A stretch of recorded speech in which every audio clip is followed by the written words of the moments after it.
On behalf of the Alaska Department of Education and Early Development, I want to welcome you to the Special Education Supplemental Workbook Training for 2016.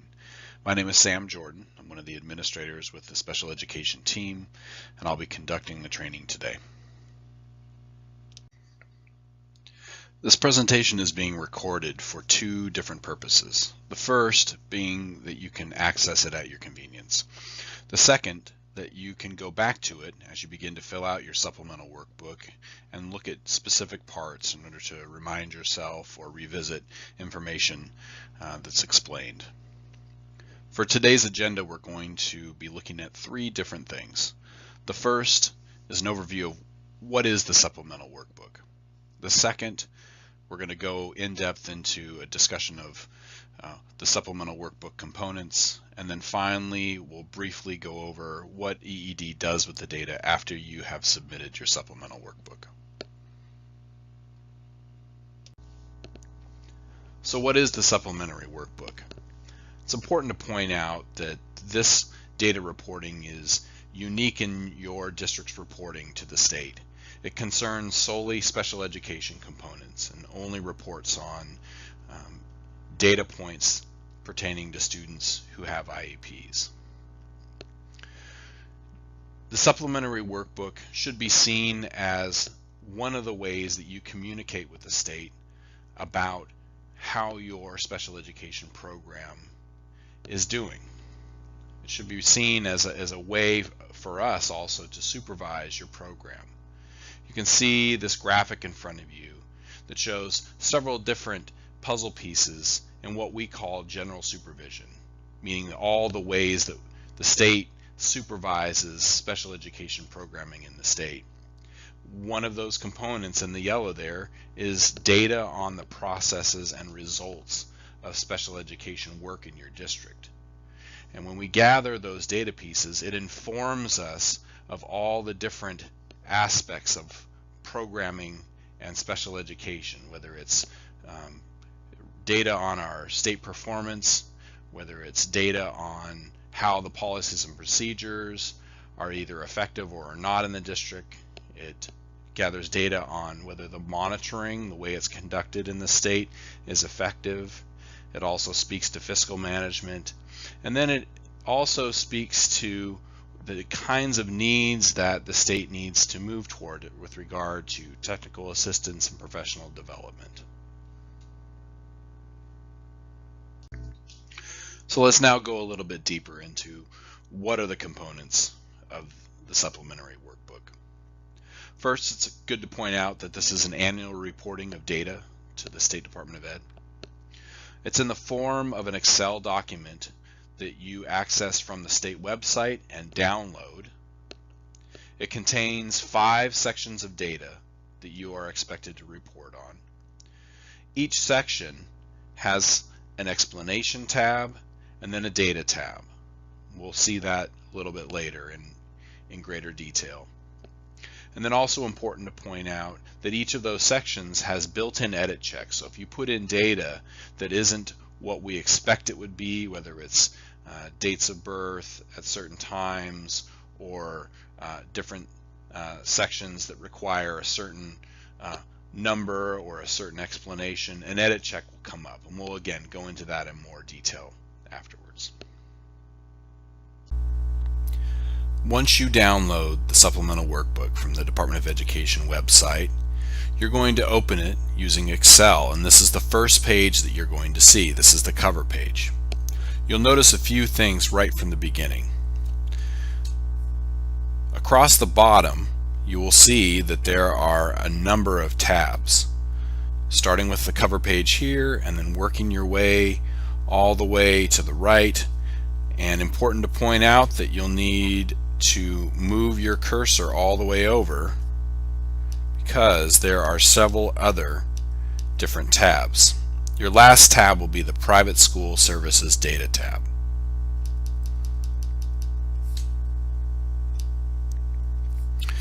There are a couple of important points to cover in this first page. The first being the data collection year. The data that you're going to report on is from July 1st, 2015 to June 30th, 2016. The second is that this page contains several different pieces of information about what you're going to be reporting on. Here are just a few of the points to know about. All records should have an AKS ID, with the exception of 3 to 5 year olds who were assessed but were found to be ineligible for special education services. If you have no students to report for one of the data pages, remember to include a statement in the comments field on that page indicating that you have no students to report in that category this year. Otherwise, we'll be contacting you asking why no data was presented in that page. The third, there are edit checks that have been built into this workbook. Edit check cells are placed after the last data column under the header Data Checks. So please make sure that all the blue filled cells are gone before you send the file to EED. That blue cell indicates that there's a problem and the edit checker has found that problem. If in the end you believe that your data is correct, even though there's a blue cell, please give Karin Lipson a call. I want you to be encouraged to look back at those Excel tips on the third tab. There are only a few tips in there, but they address issues that have come up over the course of the last few years that many districts ask, and so we tried to capture those and provide guidance for each. And then finally, there's an important note down here at the bottom that says this file contains personally identifiable information about students. You cannot send it back to us through regular email, even if you try to password protect it. This year we're going to be using a secure submission system. It's called Alaska Zen2, and the instructions are included in the second tab, and we'll go over that here in a second. But important to note, you're not going to be able to send this back just through regular email this year, even if you password protect it. And then finally down here, the due date for this reporting is July 15th, 2016. Let's turn now to the second tab. This is the Zen2 tab. As previously stated, Zen2 is the program you're going to be using to securely transfer your supplemental workbook to the Department of Education. This tab here gives you a complete set of directions on how to do that. I'm going to just briefly go over those. The first thing you're going to do is you're going to go to this web page, and once you click on this link, it'll take you to the Department of Education Zen2 page. And what you'll see when you get there is an option to either drop off or pick up a document. In this case, you're dropping off your supplemental workbook in order to give it to the Department of Education. Once you hit this button, you'll then be prompted to put in your name, your organization, that would be your school district, and your email address. And the next thing you'll do is just put in this CAPTCHA text in order to prove that you are a person and not a computer or a robot. Once you do that, you'll send confirmation, that button right here. You'll then wait for an email message from Alaska Zen2 to arrive at your email box, and then the link that's provided, you'll click on that and you'll be directed to a page that looks like this. And this is your secure page. You're going to put in the from line your email address. The to line you're going to put to Karin Lipson at the Department of Education. You're going to put a short note if you'd like to for Karin or for me if you'd like. And then down here you will have the option to upload your file. You can browse for where your file is at. You can put in the description. You can say that this is the supplemental workbook for whatever your district name is, and that will upload that document. And then you press drop off files. Okay, and this is just kind of continuing through those directions here.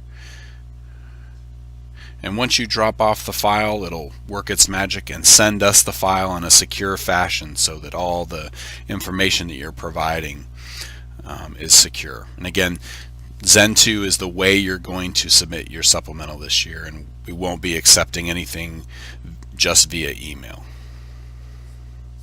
If you have questions about Zen2 as you go to submit your supplemental, if it's not working for you, please feel free to give us a call. We recognize that this is a new system, but we can walk you through it and make sure that it gets done correctly.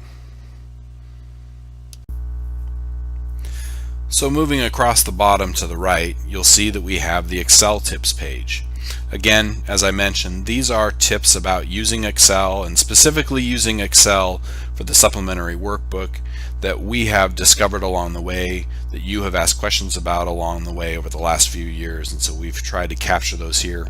We encourage you to read those before getting into the workbook, because they will definitely help you. And also, if you get stuck as you're going through, you might refer back to these quick tips because it may address a question that you have. So moving along the bottom, you'll see that there's a tab that lists all the district IDs. One of the components that we ask districts to include with their data reporting is the district ID number. We found in the past that folks have not known what their district ID is, so we've included a complete list here. You're going to include that district ID with each set of data. That helps us track which data comes from which district. So we've arrived at the first set of tabs where you're actually going to be entering in data. You can see at the top here, this is the Early Childhood Outcomes indicator. For the purposes of our office, it's Federal Indicator 7. And this indicator measures the percent of children with IEPs who demonstrated improved positive social emotional skills, acquisition and use of knowledge and skills, and the use of appropriate behaviors to meet their needs. Now you'll see that each of these explanation tabs, the instruction tabs, has a whole set of directions. And I want to make sure that you know that the directions go down, so you'll need to scroll down through the page, and want to have you read all of these before you begin the indicator, even if you've done this before. Want to make sure that you see any of the new things that we've put onto these instructions. The new things or really important things are listed in red. Many of the directions, if you've done this before, you will have seen before. But each of the pages go all the way to the bottom. On this particular indicator, I want to make sure that you see this middle section right here where it says note. These are special directions about this indicator, so make sure you read through all of those. And then here towards the bottom, you can see that we have the coding that you'll be using for this indicator. So let's go ahead and go over to the data page. So that was the instructional page. We'll go over to the Early Childhood Outcomes data page here, the data tab. And this is what the data tabs look like. So you can see at the top here it says Early Childhood Outcomes data sheet. Starting on the left side, we have got again that district identification area for you to put in your district ID, and then the student's AKS ID, last name, first name, middle name if they have one, and their date of birth. And this then tags all of the data that you're going to put in here to that student. This particular indicator has an entry section for when they entered into special education, and then it has a section for exiting data. And then if we scroll all the way out to the right, you'll see that this is where we have the edit check section. And it's important again to make sure that as you fill in data, you always go out and look at the edit checks. And let me just give you an example of how this works. So if we've built in a number of different edit checks. So let's say I've got a student and I'm going to put in their date of birth, and I'll put in today's date here, so 3/18/2016. Once I tab to move across, you'll see I get an edit check that comes up. It says invalid birthday for a 3 to 6-year-old. Well, yes, this is today's date, and so that child would have been born today. They certainly are not 3 years old. And so then I realize, oh, you know what, I didn't mean to say 2016, so I'm going to go in and say 2013, and you'll see that now the data is accepted in here. In a similar way, if I go in and put data into the social emotional level for their entry, and remember that social emotional level is a code from 1 through 7 here on our instructions. But if I mistakenly put in a 9, let's say, and then I go to tab across, if I go to my edit checks out here to the right, you'll see that that blue cell lights up and says that valid entry and exit data are values of only 1 to 7, correct invalid values in that column before you move on. So I remember, oh, you know, I meant to say 7, so I go here and I correct and then tab over at 7, and then I go out, check, and you can see that that edit check, that blue box, is now gone. That means that that data is valid. So some important notes about early childhood outcomes data. So when a student enters into special education, presumably it's around age 3, that is when you're going to be doing the entry-level data. So let me just give an example. So student, maybe her name's Susie, she enters special education as a 3-year-old. You assess her within 2 months of entering special education, and that becomes her entry-level data for the duration of her time as a 3 to 5-year-old early childhood student in special education. So that first year is when you're going to put in the data here. Now, next year, obviously, Susie turns 4. She continues to receive special education services, so she needs to be included in your report for the following year. Now, some districts choose to assess the early childhood outcomes on a yearly basis, and that's absolutely fine.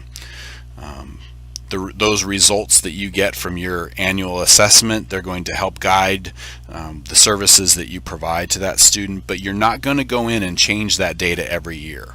Once you put in entry-level data for a student upon their entry into special ed, that becomes their entry-level data. That does not get revised. So again, maybe the next year she turns 5, and again you update your data and you assess her again. But before she turns 6, she exits special education services. Those are the results you're going to put into the exit level data here upon her exit from special education services.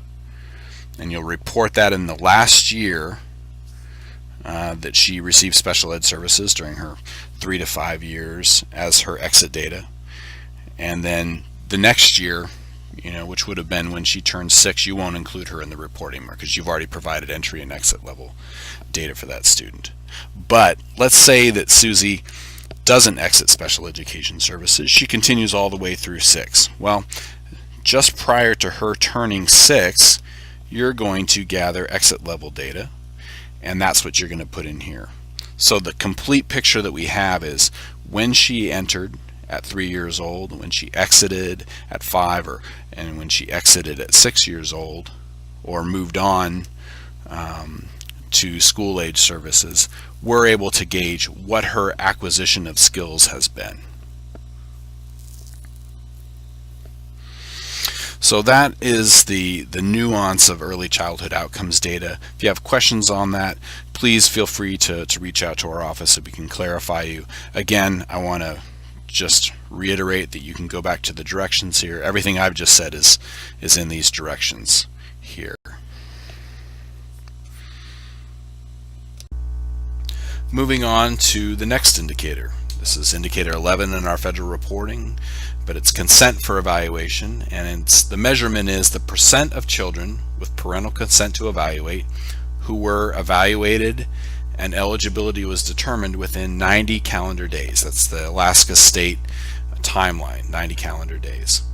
So you can see again that there's quite a bit of explanation here as you go down the page, which codes to use for eligibility status and the count of days, the reasons why a determination was or was not completed. You want to use coding from either 0 all the way through 8 that best reflects that.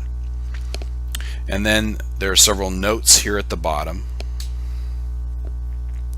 This couple of points for this before we go over to the data page.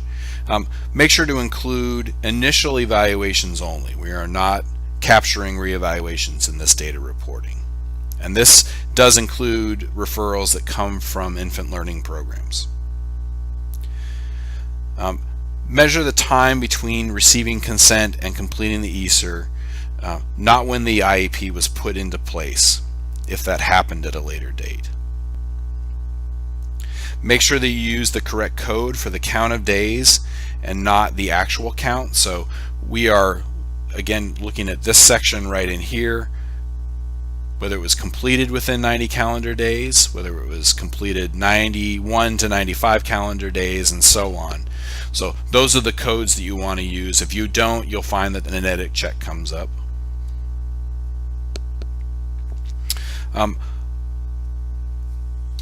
Want to highlight this note at the bottom of the page, and I'll go ahead and just read this. It says, for students transitioning from an ILP or Part C program for whom ILP assessment results were used to determine eligibility for school age services, there is not going to be a parental consent date.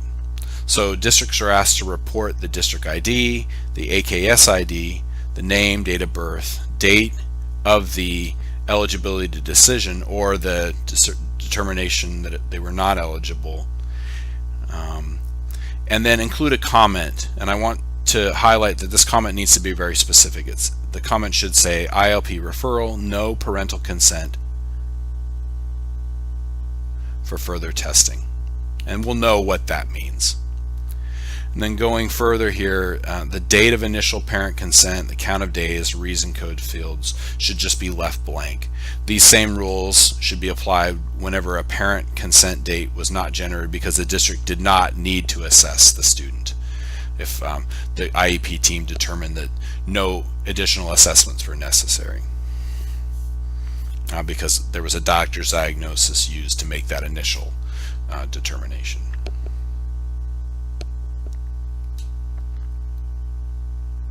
Okay, and lastly, please make sure to include those students who were, you received consent from the parent, you did evaluations, but ultimately you determined that they were not going to be eligible. Include those students too, and just put that they were determined not eligible.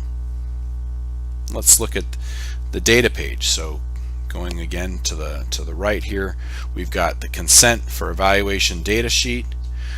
You can see all the student information here, and then this is the date of initial parent consent, the date of the ESER, or the date of finding that they were not eligible, their eligibility status, again you'll use the code, the count of days, again you'll use the code, and then a district ID if you'd like, and any comments. And again, moving out all the way to the right on this page, you'll see that there are a number of different edit checks. So if I were to put for the count of days 77, the code you're asked to use coding for this and not the actual count of days, so it's going to bring up an edit check that says please put in the valid code 0 through 4.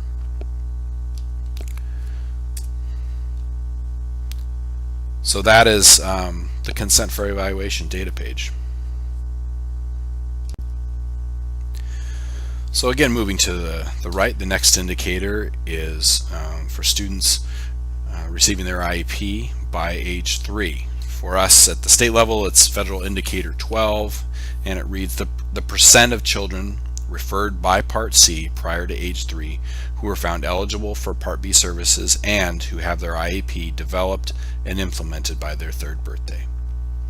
Again, we have a whole page of directions here, complete with the different codes that you're going to be using, both for eligibility status and then the reason codes for whether they receive their IEP by age 3 or not.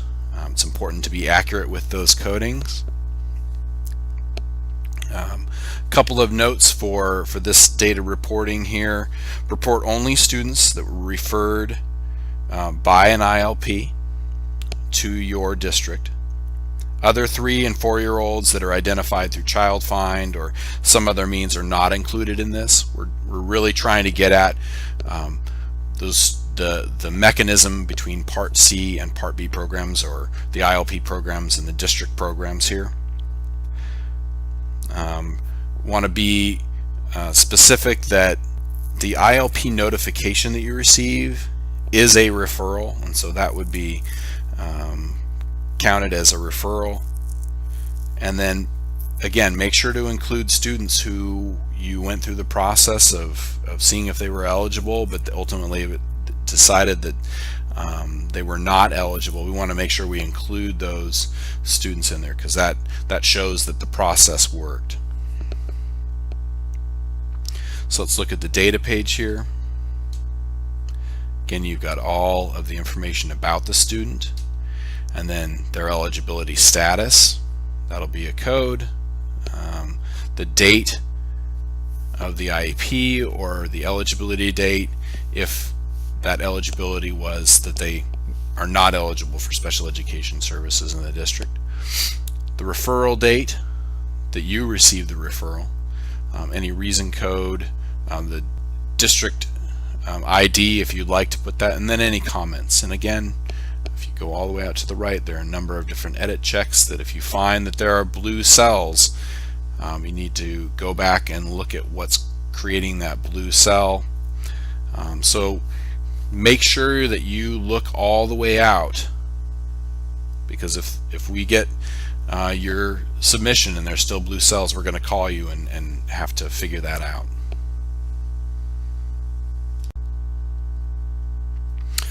So moving along, the second to the last data section is secondary transition.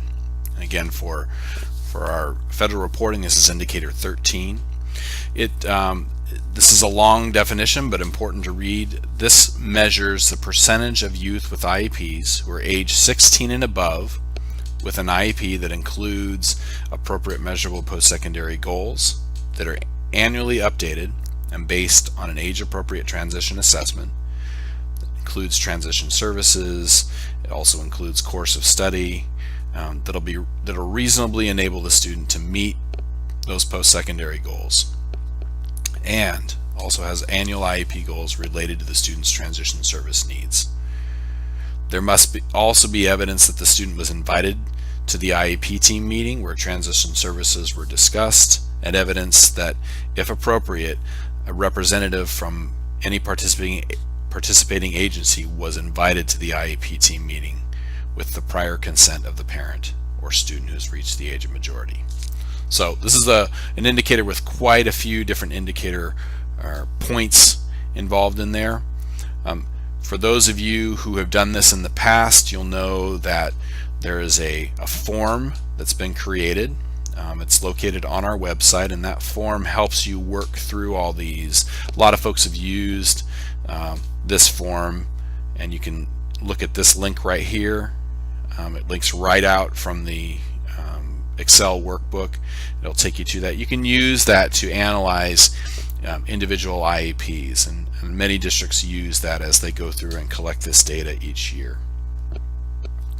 So again, there's whole explanation going down of what's expected, what the answers mean when you say yes or no or not applicable. I'd encourage you to read through all this before you begin putting this in. A special note at the bottom here, if it would be helpful to receive a list of all your students with IEPs who are 16 or older by the end of the school year, please contact Karen Lipson, and her phone number is listed there, and she will be willing to send you that list.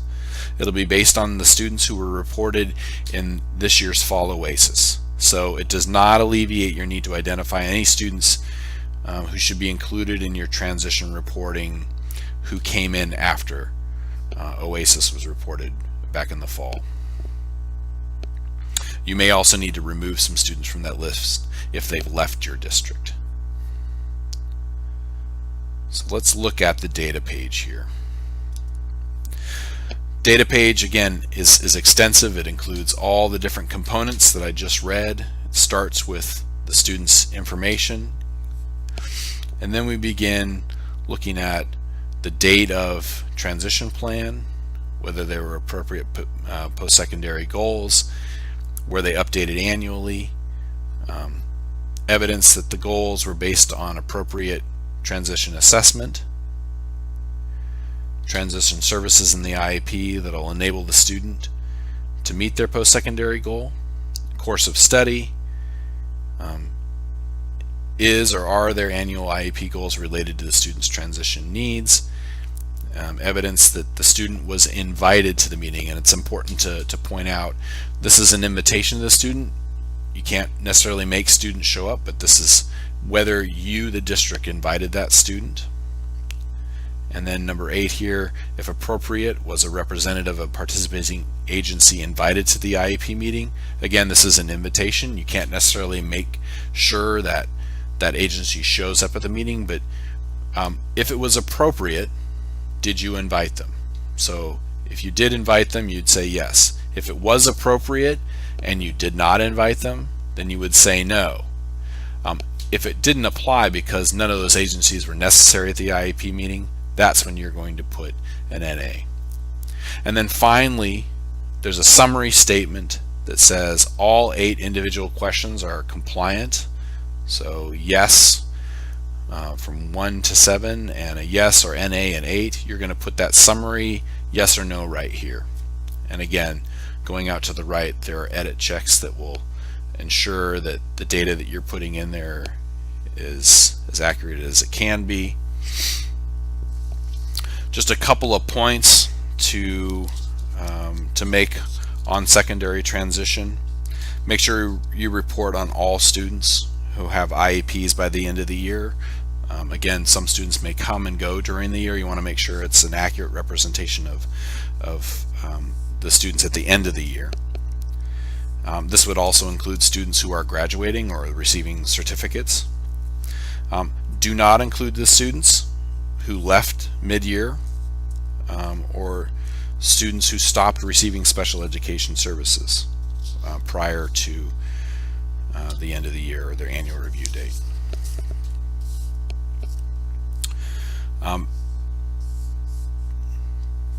Want to make sure that again, for question 8, that distinction between yes and no and not applicable. If you knew that an agency should be there and you didn't make the invitation, that's when you would put no. If you knew that they needed to be there and you did invite them, that's when you'd put yes. And if no agencies were necessary, that's when you would put NA. So just again, important to know that. And then a note from Karen as she looks through these: if there is a complete transition plan but there was no annual review, report an N, a no, in the summary statement. And the reason why that's important is because without some sort of supporting comment, we'd wonder why no annual review happened of the transition plan, but you were able to put a yes, that all these questions were correct. So make sure that you're accurate about whether that plan was reviewed annually. And that will get you to the end of secondary transition reporting. Private school services are the final set of data that you're going to submit. And this is a capture of how many parentally placed students with disabilities in private schools. So important to point out, these are students who were placed by parents, not by the school district. That as you work with the private schools in your district, you identified through Child Find and then evaluated. You determined that they were children with disabilities, and then you provided some sort of special education services. So we want to be able to capture those students. And really, ultimately, we're looking at how much service time is being provided students in private schools. So let's just go over to the data page here. This is a relatively simple data set. You're going to put your district ID, You're going to put the name of the private school. You're going to put the number of students. Again, there's no student names here on this section, but the number of students at the school that you evaluated during this last school year. The number of students that during this last school year determined to be students with disabilities. And then the total number of students at that school who are receiving special education services during this last school year. And again, you may not have private schools in your school district. If you don't, then over here on the comment section, you're going to say we have no private schools in our district, and that's fine. But for those of you who do, please make sure you fill this out for each of the private schools that you work with and are providing services to students in.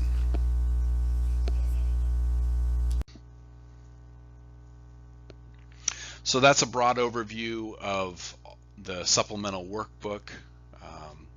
And again, if you're going through and you're looking at one of those different indicators, one of those different parts of the workbook, we want to encourage you to go back to the directions if you have questions about what you're doing, what you're reporting.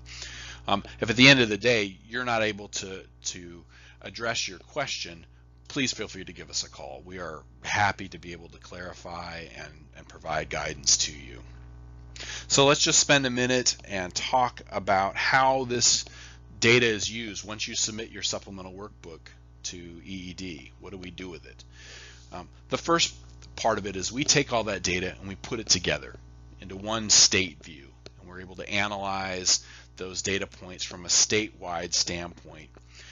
We obviously have to report those to the federal government. We have a system of reporting that happens every spring.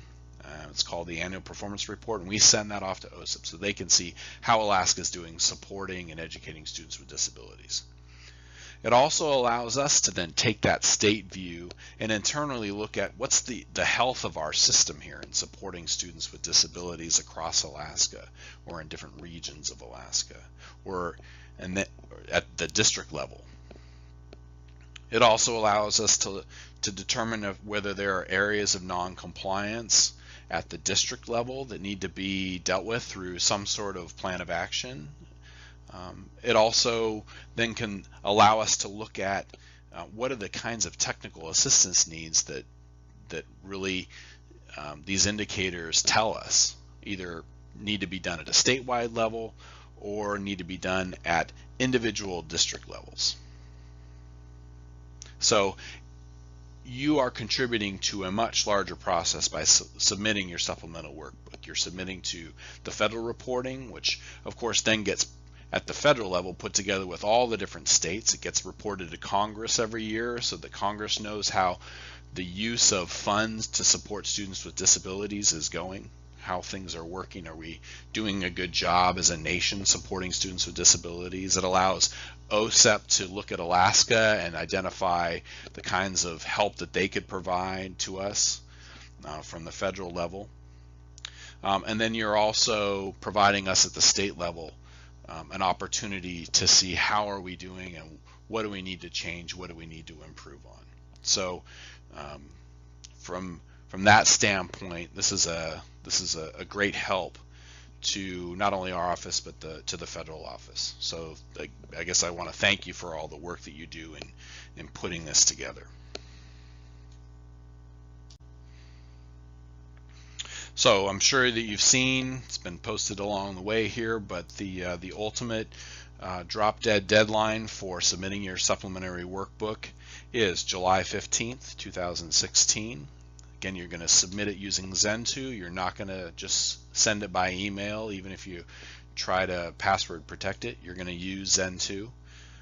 And if you need help with Zentu, again, please feel free to give us a call.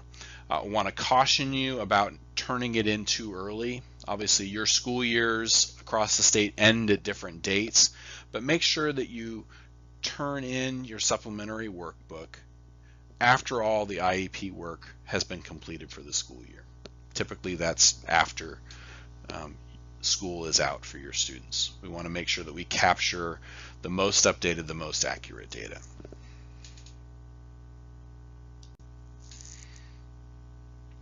And finally, again, I've said this before, if you have questions, feel free to get in contact with us. This is important to us, and we want to make sure that it's accurate and it's a good process for you. So some specifics: if you have questions about how to report your data, certainly reach out to Karin Lipson, our data manager for the special education team. Her number is here, her email address is there, it's also listed on the supplementary workbook. If you have questions relating to the indicators themselves, you can feel free to give me a call at my number, and there's my email right there. We'll be happy to assist you with any aspect of this along the way. I want to thank you for your attention and for watching this technical assistance video. I hope you found it helpful. If you have any comments on this delivery method or any of the information, please feel free to get into contact with me. And I wish you luck as you all go forward for the rest of the year and as you start your supplemental reporting. Thank you very much.